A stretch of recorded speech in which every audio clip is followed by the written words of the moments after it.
அனைவருக்கும் வணக்கம். அகலங்கன். நான் தர்மராஜா என்ற இயற்பெயர் கொண்ட அகலங்கன் பம்பைமடு வவுனியாவில் நாகலிங்கம் செல்லம்மா தம்பதிகளுக்கு மகனாக 1953 ஆண்டு மார்கழி மாதம் 4ஆம் தேதி பிறந்தார்.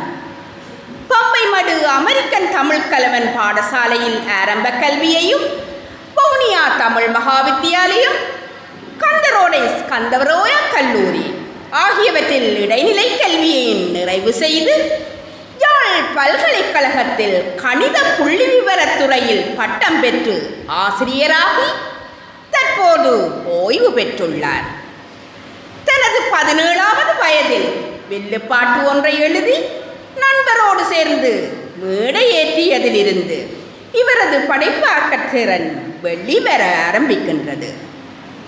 வவுனியாவில் வந்த சுவடுகள் என்ற புது கவிதை தொகுப்பில் சேர்க்கப்பட்ட எடுப்பதோ பிச்சை என்னும் கவிதையே அச்சில் வந்த இவரது முதல் படைப்பு. இவரது முதலாவது கவிதை நூல் 1977 வெளிவந்தது.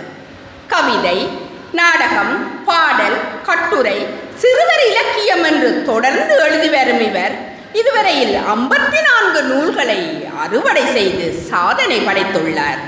கவிஞர், நாடகாசிரியர், பேச்சாளர், ஆய்வாளர், பௌராணிகர் என பல பகுதிகளுக்கும் அடக்கப்படக்கூடிய இவர் தனது நூல்களுக்கான தேசிய சாகித்ய விருதை 4 முறையும், வடகிழக்கு மாகாண விருதை 2 முறையும், வடமாகாண விருதை 6 முறையும் பெற்றவர். இவரது ஆக்கங்கள் சில இலங்கை கல்வி அமைச்சின் பாடத்திட்டத்தில் சேர்க்கப்பட்டுள்ளன. வடக்கு கிழக்கு மாகாண ஆளுநர் விருது முதல் பேராதனை பல்கலைக்கழக தமிழ் சங்கத்தின் தமிழ் சான்றோர் விருது வரை பல விருதுகளை வென்றுள்ள இவருக்கு கலாபூஷணம், கலைமாமணி, தமிழ்மணி என்று அணி செய்யும் கௌரவ பட்டங்களும் பல.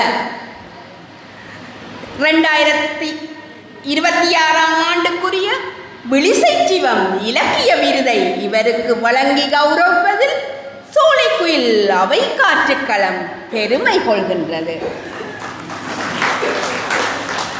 இப்பொழுது எழுத்தாளர் அகலங்கன் அவர்களுக்கு அருட்பணி சேனா அன்புராசா அடிகளார் அவர்கள் பொன்னாடை போர்த்து மாலை அணிவிக்க, பிரதம விருந்தினர் வைத்தியர் முல்லை பரமேஸ்வரன் அவர்கள் விருது வழங்கி கௌரவிப்பார்.